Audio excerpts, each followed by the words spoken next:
Enjoy with your headphones for a better listening experience. Please watch till the end of the video to have the most scariest part of the story. Serious, people of Reddit, what is your downright scariest real-life story? Part 6. A few years ago, when I was about 45, I was at a busy beach on the Pacific and had gone out alone about as far as I could go with my toes still touching the sand. The water was gently tugging me out further though, and soon I realized that I couldn't touch bottom and was slowly drifting further out.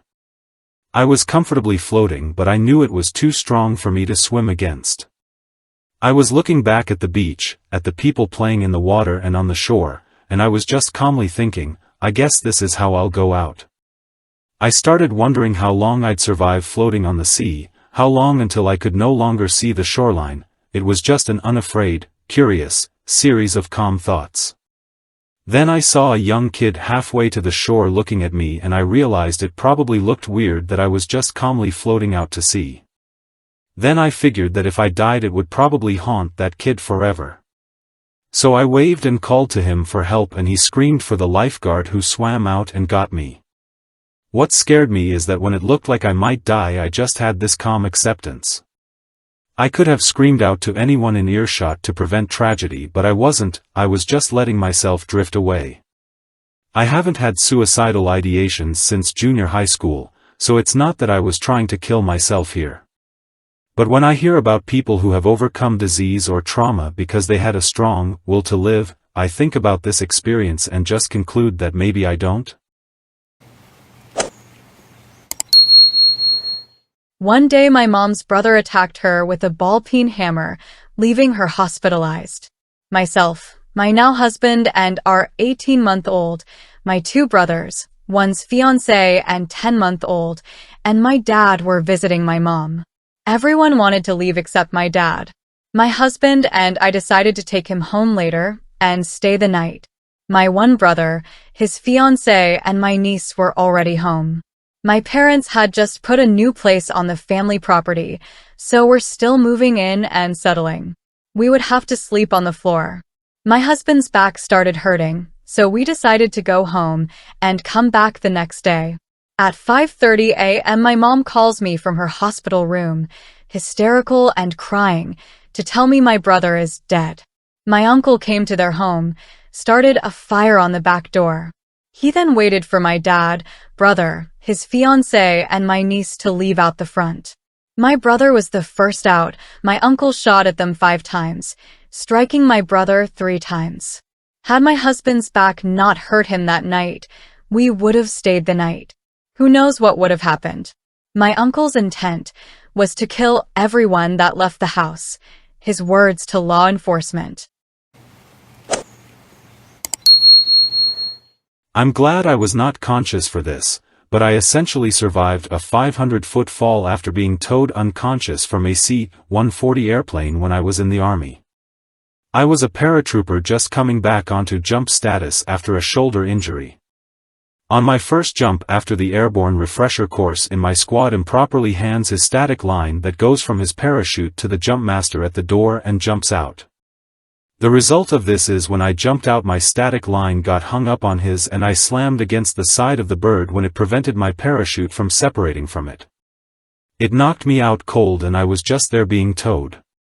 They tried to winch me back into the C-140, but as they did, my static line finally separated and I fell, completely unconscious.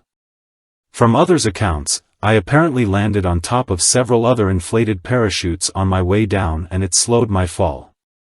I ended up landing in a sitting position with my rucksack between my legs and just slumped over. Ended up with a ruptured disc and several other compressed ones in my back. Fun times. My first time rappelling was into the Mt. Nyiragongo volcano. The descent is something like 1,300 feet, taller than the Empire State Building, and at the bottom is an active lava lake. To get out, we use these things called act safes, which are small engines that you feed the ropes into to power the ascent. Mine broke and I couldn't get it restarted. So I'm hanging on the side of a cliff, 800 feet in the air, dangling over a lava lake, pulling this lawnmower starting cable over and over, panicking more and more. Luckily, I was climbing with a more experienced guy who made it back down to me. At first, he couldn't get it started either, which was even more terrifying, but eventually he figured out the issue, or we were able to make it out. Bonus volcano story. When my boyfriend was in Marum, a boulder fell on his leg. He managed to climb out and complete the several-mile-long hike back to civilization. Didn't find out until he got back to the States that his leg was broken. I was about 10 and woke up really early hours from my mother shaking me. I was really confused, not a morning person. I hate waking up, and even more so when my mom was screaming. As I came around, I heard the fire alarm blaring and smoke coming under the door. I help her try wake my sister up while my mom shoved coats under the door to stop smoke coming under while she rung 999. I don't remember much, it's all very blurry. But my mother screamed, "Oh no, my son," and handed me the phone and told me shut the door and block it as soon as she leaves. I was talking to the lady and doing as she and my ma'am said, then looking after my sister trying to calm her down. My ma'am came back with my brother. She had forgotten he was in the house because it was a Friday night and he normally stayed with his grandparents on the weekend, but there was an issue with the buses. When the door opened, I just remember there being a lot of smoke coming up the stairs and hid with my sister in the corner of my room. It was hectic after that. My brother was early teens and tried jumping from my second-floor bedroom window. Eventually firemen showed up and carried us through the window to my garden. But they couldn't get my ma'am. The three of us were huddled up against a wall in the corner watching the window, and my mother had passed out. She was half hanging out the window and her phone fell. I remember contemplating running to grab it so I could call my grandparents, but my brother wouldn't let me get up. I don't remember much after that. We thought she was dead. We were all in our neighbor's house. She was okay in the end. She had woken up at some point and was with us and the neighbors while we waited for police and ambulances. We had to stay overnight, but my sister and I got to go to my grandparents. My mother and brother had to stay a while because they inhaled so much smoke. Traumatic as that was, I remember having a lot of fun in the hospital because my grandpa and father pushed me and my sister in wheelchairs in the halls and we had races. It was really fun. We missed a bit of school after that and were homeless for a bit, couch hopping. I don't remember if we made it home for my sister's birthday, but I remember my mother worrying about it. A lot of stuff was destroyed, so we had loads of people donate stuff. A lot of our family photos were burned too. I remember going into school and being scared I'd get in trouble for not having the homework because it was burnt.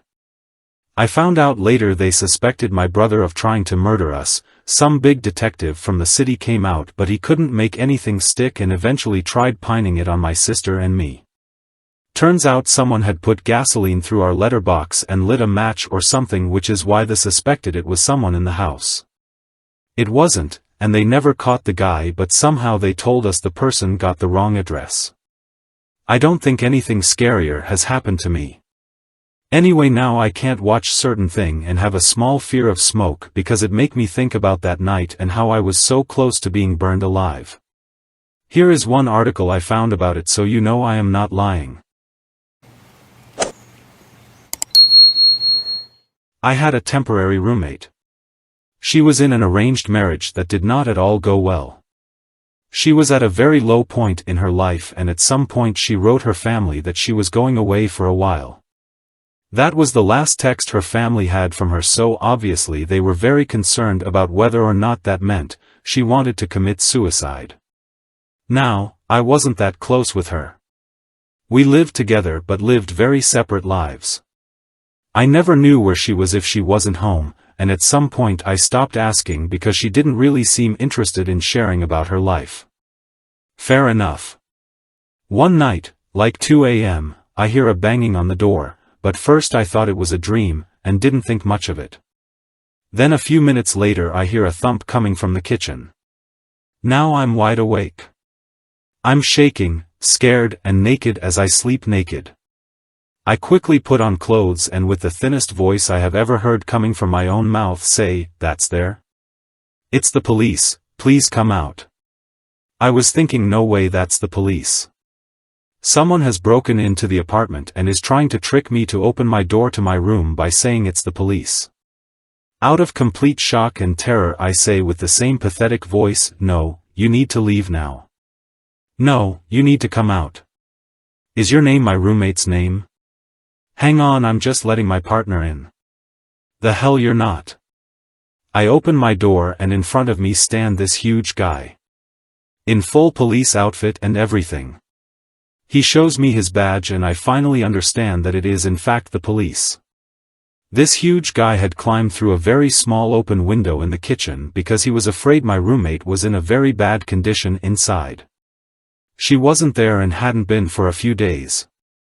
That happened often and I never thought much of it as her family lived far away and she visited them from time to time without letting me know where she was before after coming back. Long story short, my roommate had gone on a last-minute holiday with her husband to work things out and had sent that text along with several others to her family before boarding the plane, and the texts just weren't sent before airplane mode was switched on. That's why they couldn't reach her as well for an entire week, because she kept airplane mode on to focus on fixing the marriage on the trip. It was terrifying being woken up in the middle of the night by someone being in your small apartment. I never slept with my window open in that apartment after that. When I was 17, we had a Halloween party in a park with some of my friends. One girl in the group forgot her wallet and I decided to go back to her place, which was where the group will sleep for the night, to not let her walk alone. When we were a few meters away from her building, a group of approximately 8 guys with anonymous masks and baseball bat were on the opposite sidewalk. Of course, they noticed us. They formed 2 groups, one rushed behind us and the other one in front of me and my friend. So, we looked at each other and ran to her building. Not the best thing to do, but we were 17. She couldn't open the door in time and we were pinned to the door with the 8 guys surrounding us. I can't remember what my friend said to me, I just remember she tried to say something. But what will be in my mind forever is one of the guys, much taller than me, that grabbed my chin while pinning me to the door, and telling me that he liked my face. Suddenly, in God's know how, my friend finally opened the building door and I fell back in the hallway, right on my butt. My friend closed the door so fast and so hard she had a bruise on her shoulder. I remember the guys hitting the door and threatening us. I know it was for Halloween, but this is the scariest thing that happened in my life. When I was a freshman in high school. Actually, the second day of my freshman year started. My parents left 16-year-old me home alone, in the middle of the country, with my 14-year-old brother as they both worked third shift. As I was trying to sleep, maybe around 12 to 1 a.m., I suddenly heard a loud boom boom boom crash. My house shook and the windows briefly light up. I convinced myself I must have imagined it as my brother didn't wake up. However, a few minutes later, boom boom boom, a loud slamming on my home's back door. I got up to investigate. My brother still sleeping. There was a man on the other side of the door, trying to get in the house. "Please help, I need to call my daddy," he yelled over and over. He was far too old to be calling someone daddy outside of the bedroom. Me being an idiot kid, I told him I'd hand him a phone so he could call his dad. First I called 911 and my father. I then opened the door just a crack to hand him my dad's new prized cordless phone, which was a big deal at the time. As I slipped the phone through the crack, he grabbed my arm firmly and said, "You better not have called the police, I need my daddy, and you better not call the police." It's at this time I get my first good look at him. He's covered in blood from head to toe. I panicked and started slamming the door on my own arm, trying to dislodge his grip. Thankfully he was so bloody he couldn't maintain good grip and I slammed and locked the door. I sat with my back at the door trying to keep him out. He sat on the other side trying to call his dad.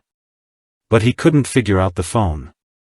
So he apologized for before and asked if I could call his daddy. I knew I needed my dad's phone back, so I stupidly opened the door and called the number he asked. The phone was drenched in blood. I called his dad, who was mad I called so late.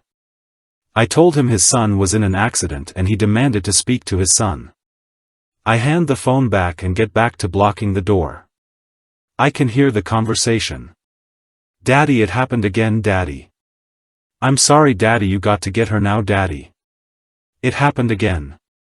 A few other things were said I couldn't hear. He then offered the phone back again. Now my guard was down and I reached out again. This time he grabs me hard, pulling me most the way out. I'm holding on my just the door as he tries to drag me out. "Come here, boy, I just want to thank you. I need to thank you for your help, come here." He at this point is punching me, so I let go of the door. I'm screaming for my brother to help, but he is still sleeping. Sleeping through my screams and a burning car 15 feet away from his bedroom window. While my brother was useless, the lights and sirens of the police could now be seen/heard coming over the hill. The blood-covered man now hitting me in the head, screaming, "I told you not to call the police." I now see that his is completely unharmed. No injury to himself. It's not his blood. As the cop cars pulled in, he released his grasp and ran away into the corn fields that surrounded my property. The police came to the door to find me now covered in mine and someone else's blood. They are asking me questions about what happened and what I seen. I try to tell them he has run into the fields. Before long the fire department was there putting out the car. The man is still unfound and dozens of cop cars are using spotlights on the fields. My father arrives and they won't let him to our property while they are looking for the guy. The road is blocked.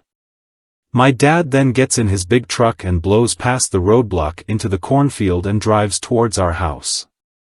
This was enough to scare the blood-covered man out of the field and back into our property. 5 police chase him and can't seem to catch him. But he jumps the fence into our dog pen. We had 2 Dobermans. My dog Stereo, Dolby Stereo, tore into him long enough for the police to catch him. After they hauled him away, the police proceeded to ask me and my dad questions until the sun was up. They took forever to clean the road. The sheriff shows up and asks me, did he say anything about the other girls? And, did you see another woman? I knew nothing. But my father and my finally awake brother watched as they removed one body from the trunk of the car. I went to shower off while the remaining cleanup took place. When I got out, another officer asked me very similar questions about a girl or girls. When they left, my father was so mad that I let the guy use his phone that he still sent me to school. That set the pace for my entire year. I didn't sleep at night for a few years. And after that it was still difficult. Every time I'd close my eyes I'd hear the pounding on the doors. It wasn't until I moved out that I was finally able to sleep a full night. But I still weekly think about that blood-covered guy and his daddy. And the girl?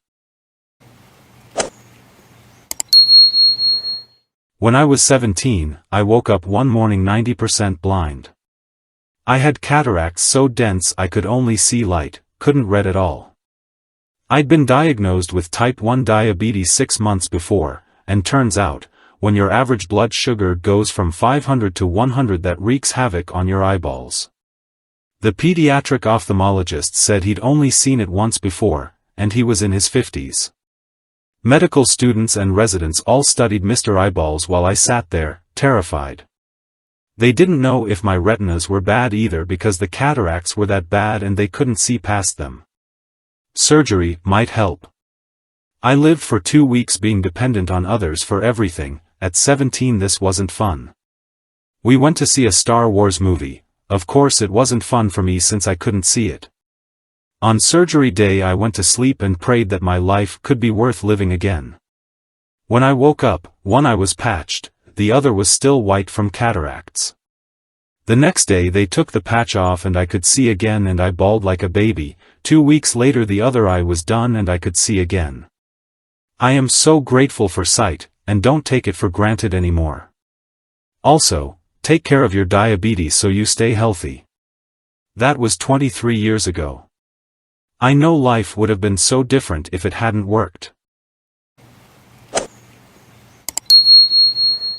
The time I have been the most scared in my life is when I lost all memory back in 2004.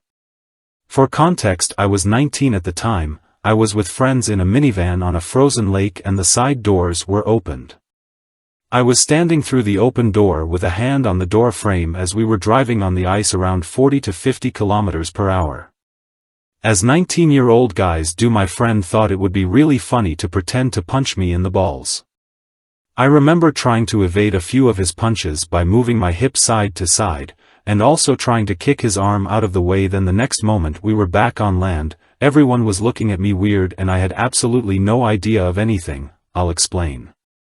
So unknown to me what happened is that my brain decided that the best course of action was to launch myself out of the moving vehicle, and in doing so I landed directly on my head on solid ice going about 40 km/h.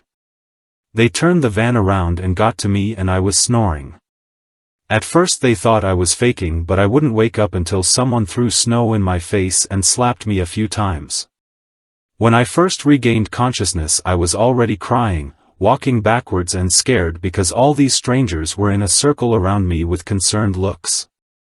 This is the most scared I've ever been in my life. I understood the meaning of every word. I knew what Earth was, I knew what Canada was, I knew what humans were, but I had absolutely no idea where I was, who any of these people around me were. It was terrifying. I didn't even know if Earth was real or simply a place I imagined. Within 30 minutes most of my memory came back. I went to the hospital the day after and they said everything looked fine, so they sent me back home. 2 out of 10 would not jump out of a moving van again. I come from a big-time hunting family. I was 12 at the time and lived in Utah. I was out with my dad hunting a bird called a white ptarmigan. We hiked the entire day up a mountain and eventually had to turn back on the way down. It was getting dark and this was bear country, so bears were a real threat and all we had were shotguns. On the way down the mountain I got separated from my dad and walked around aimlessly for hours. Where we were, the altitude was high enough that the oxygen levels would keep you unconscious if you fell asleep, and I was fully aware of this. At one point I was so tired but forced myself awake. Then the thought of my dad never being able to hunt again because he couldn't get past my death came into my head, so I kept pushing. Eventually I had to come to terms with the fact that I may die. Somehow after 3 hours of walking I found my dad and was able to get home.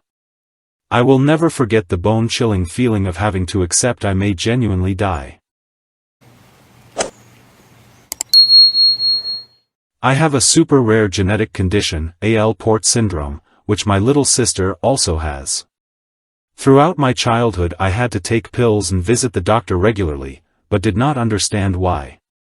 Sometimes I had bloody urine, and I kept asking my parents why it was red when nobody I saw in cartoons and educational stuff for kids ever peed in that color. When I was 15 I went into end-stage renal failure. I had to go through 2 years of medical hell before a kidney transplant could be secured for me. A couple of years later my sister got it too, though thankfully she didn't have to wait as long. I was always tired, making my grades suffers as a result. My teachers and classmates were very supportive, but they were watching a child dying before their eyes, and I can only imagine the horror they concealed at the sight of me.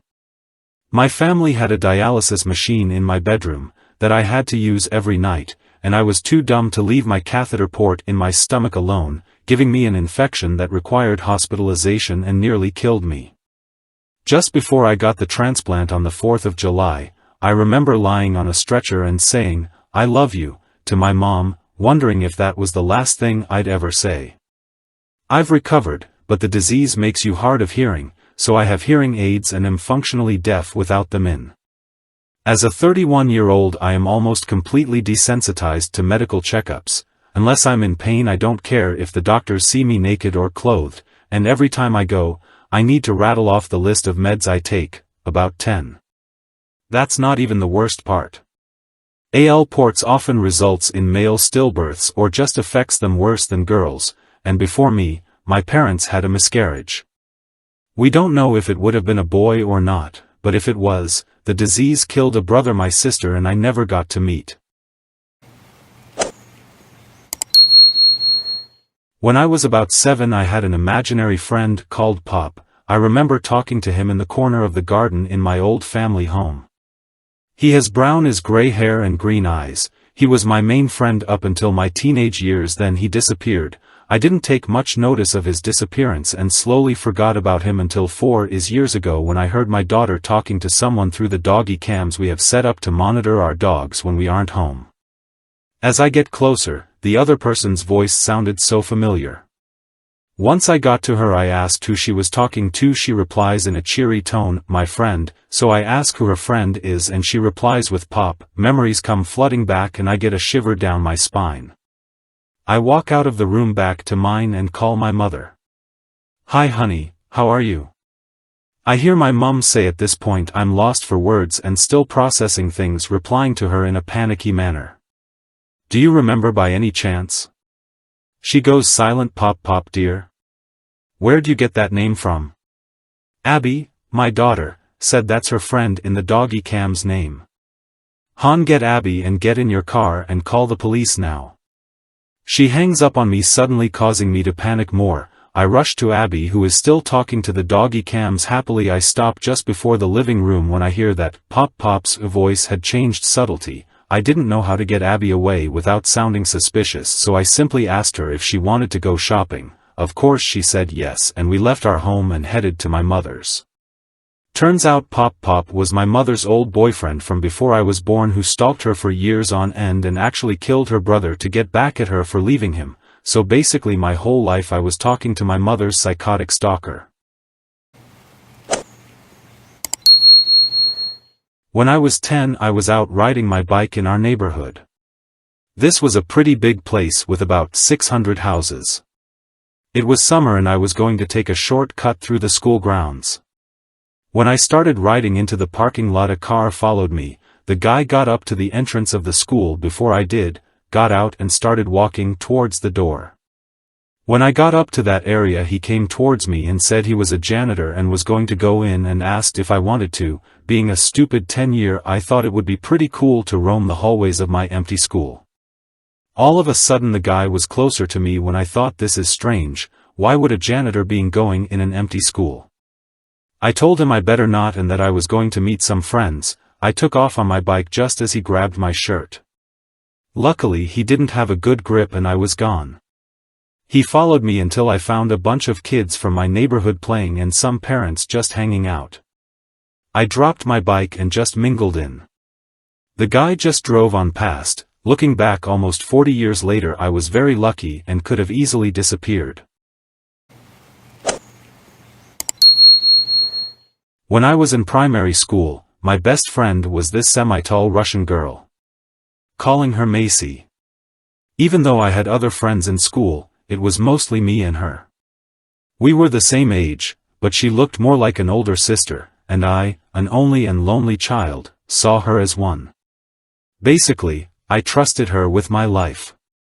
She lacked excellent English and did not come across as friendly, almost intimidating to others, even if they didn't admit it, so she did not have a lot of friends. Despite us being close friends, she could be extremely rough and didn't know her own strength, causing me to cry at times.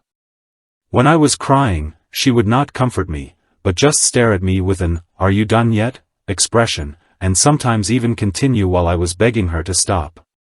Even after this, I still loved her with all my heart. There was never a time when she smiled or didn't have the same deadpan expression when we spoke, or during any activity I knew she was enjoying, IRC. Her love for animals was beyond compare, to their detriment. Anyways, ramble over. I remember overhearing a conversation with my mother and her friends, talking about multiple cats going missing, and one dog. There were no suspects, but why would there be? The police have more to worry about than cats supposedly running away. This terrified me as an 11-year-old boy because my cute British Shorthair, Ginge, was one of my only close friends. I remember getting up, running downstairs, and opening the door to see her, Macy, sitting down cross-legged on the street just outside the path to my house, facing me with Ginge sitting on her lap. Her eyes already fixed on my mind before opening the door.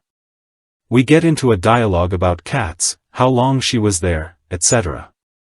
As I brought up the disappearing cats, she didn't blink for the entire conversation. As I was talking about Ginge, she interrupted me with something said in Russian, then left, not bothering to think about Ginge that was dropped from her lap as she stood up to walk away. Despite her cold demeanor, she had never walked away from me like that. The next day, Ginge didn't show up for breakfast, or the next day, or the next day, or the next day. Needless to say, I was scared for my cute little fur ball. The end of my 6th year of primary school was coming up, but I still couldn't get my cat off of my mind. After 3 p.m., Macy was walking out of the school gates, and I caught up to her, as usual. In the midst of venting to Macy about my cat not appearing, her usual quiet listening attitude changed.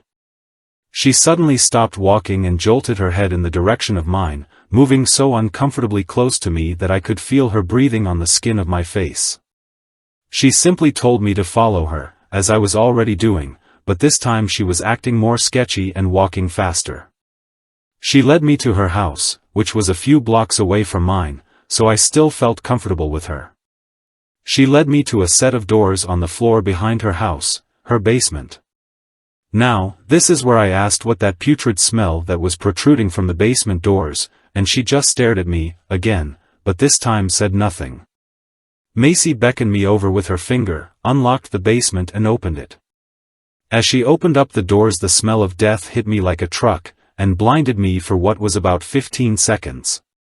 During the time I was unable to open my eyes, Macy grabbed my arm and squeezed it.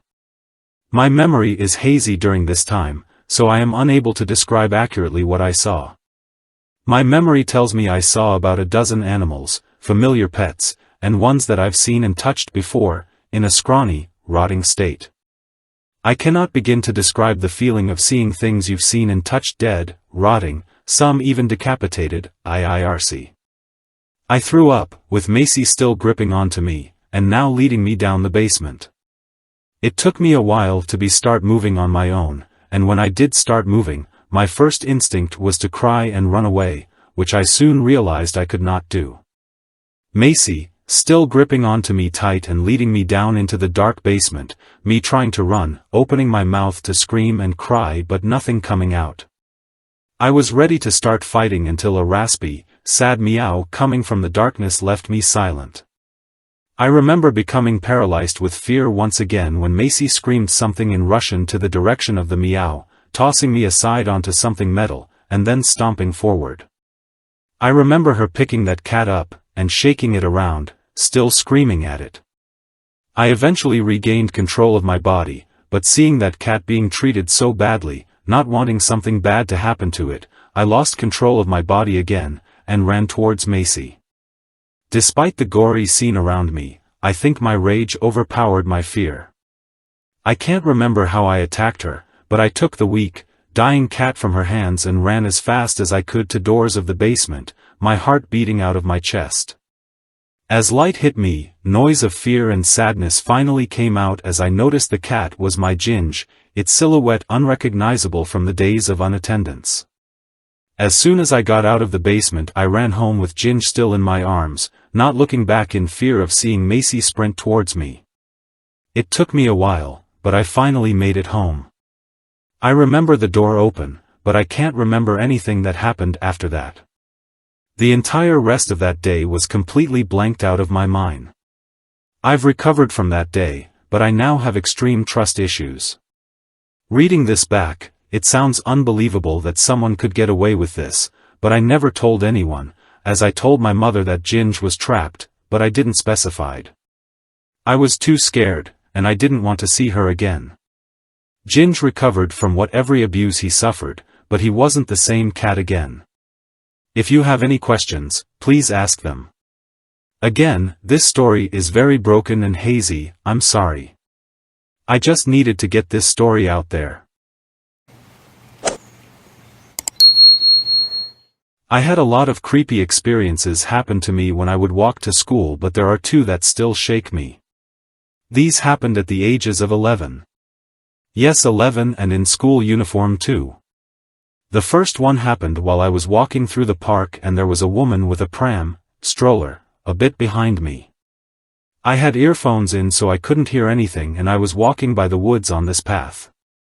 As I'm walking down, this other woman walking the opposite way waved at me, and when I took my earphones out she said, "That woman is trying to talk to you." So I went and spoke to the woman with the stroller and she said to me, "Are you okay? What did that man in the bushes say to you?" It actually scared me a lot. After I told her I couldn't hear anything, she said, "Okay, be safe," and walked off. The second one happened while walking home from school. I and a friend were walking through this alley to get back to the main road. As we left the alley there was a short road to walk up. I ended up walking ahead and there was a man walking his dog on this road. Anyway, I noticed my friend wasn't with me and she was in the alley telling me to come back. When I went back she said, "That man is taking pictures of you," and when I looked out at him he was pointing his phone at us while blankly staring at us. We ended up walking the long way around. I used to be a cop. Once I had decided I was going to quit and go back to school, I asked to be assigned to the middle of nowhere, because nothing ever happened, so I could study the entrance exam. Most places in the city backup were 1 to 3 minutes away. This place it was like 10 tones kick out one night for an emergency in progress. I hop in the car and get ready to float over so I can cover calls in the affected area. But as the call comes in, it's in my area, I'm about 2 minutes away, one if I haul. Home invasion, subject with a knife. I hit the lights and haul. Woman meets me outside the house hysterical, says her son and husband are stuck inside with a crazy man with a knife. I didn't have a rifle, the department only allowed a certain number of rifles and I wasn't one. I key up to see how close the next unit is. Too far. I go into this huge house, completely alone, with a pistol and 2 reloads. Coming around the corner I hear shouting. Dad is blocking his son with his body. There's a man high on meth holding 2 huge chef's knives screaming about them being in his house. Turns out this was his childhood home years ago. I point my gun at him and start giving commands. It becomes very, very apparent that he isn't going to comply. We're about 15 feet apart and I don't want to kill this dude in front of a kid. I give him one more round of commands and he drops the knife and goes to the floor. Dad and son run out, guy on the floor goes for the knife again. I come up from low ready and make the decision to shoot this dude. Like something from a movie, a police dog comes flying from the shadows and bites out of this guy as he gets the knife. We manage to take him into custody. After I reviewed the body camera footage, it turns out I had a gun on this dude yelling at him for like 3 to 5 minutes, not the handful of seconds that I thought happened at the time. He and I are both lucky to be alive. I lived in homeless accommodation for 2 years and all kinds of stuff used to go down. I was 20 at the time and I and a friend had been up late playing video games and having a few drinks. At 3 a.m. someone comes banging my door and screaming, and when I answer, it's one of my neighbors covered in blood. She had found the neighbor across from me half dead and came to me for help since I was a registered first aider. We ran back into her flat and what she'd essentially done is tried to cut open her own neck after slitting her wrists. So, her arms were all open, there's this big hole in her neck and there's just blood and stuff everywhere. I send the other girl downstairs to get security to call an ambulance. We had security on our building at night to let people in and out and deal with issues.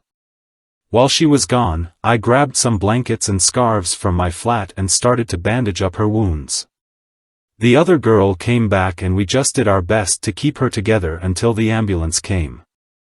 I spent the night in hospital with her since they couldn't get hold of her mom, and so she asked me to stay with her. The paramedics said she was minutes from death when we'd found her. She made a full recovery and everything, and as far as I know, she's fine today. I was quite young at the time while living there, maybe 4 to 5, but could still tell you the entire layout of the house and surrounding yard. We lived on a 15-acre plot in a large 3-story house dating back from what I've always been told was the 1800s, and there is many stories of things that had happened in this house.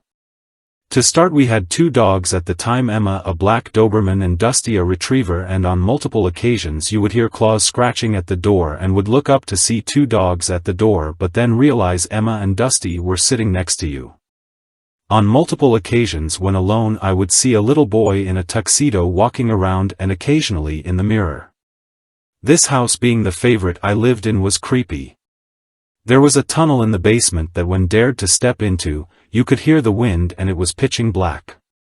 In the middle of a little what I always called bamboo forest was a large tombstone the size of a car but half as tall. This is all backstories to set the scene of the place, but most important is this.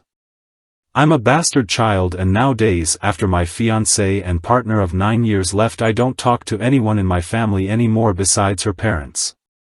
My family was from Philadelphia and were all alcoholics or drug addicts at one point for the most part. But my father, the man who was there as I grew up, he had a wife that he had cheated on with my mother. She was my sister's biological mother and had come down with stage 3 cancers. My father, being an abusive alcoholic and also cheating on her, eventually drove her to kill herself. She posted up in the bathroom that was connected to the game room, put a rifle to her head and pulled the trigger with her toe, leaving a suicide note that caused the police to think my father did it, but nothing came of it. Nobody could believe she, being as weak as she was, could pull the trigger with her toe. When I learned about this later in life, it dawned on me why the bathroom connected to the room I slept in was being renovated. On to the story. So one night, as always, my parents were drinking and I believe my sister and brother were already in bed, but I've always had sleep issues since the abuse I suffered at a year old, causing me to remember my childhood pretty vividly. I've brought family members to tears with thought I shouldn't have remembered. In the main dining room was a long dining table, and my father was sitting at the furthest seat closest to the patio doors opening to the lake. It was storming outside, and I can't recall exactly what was being discussed by my parents at the time, but I think the two of them were getting heated in conversation with each other. I was coming out of the kitchen when both of them froze. From the entrance of where the door leading to the house is came 2 clear white figures. One was the little boy in the tuxedo, who is known in the family to have followed me up till 12 to 13 from one house to another, and the second figure was a woman in a wedding dress, Charmaine, his ex-wife. Both figures moved across the room, passing the living room until both were standing directly opposite to the end of the table where my father was sitting. Everyone sat in silence for a good 4 to 5 seconds. The women turned as if to face my father, except she had no face. At that moment the thunder cracked outside, sounding like the sound of a gunshot, and both figures disappeared. Not only is there stories we amassed in the 2 to 3 years living in this house, but from multiple accounts from my family. This house is listed in the Haunted Houses of Pa Book 3 for a story where a family was murdered in this house, but I've yet to obtain a copy to confirm this. Thanks for watching. Please comment, like, share and subscribe. The Internet Surfer on YouTube for more horror and scary stories.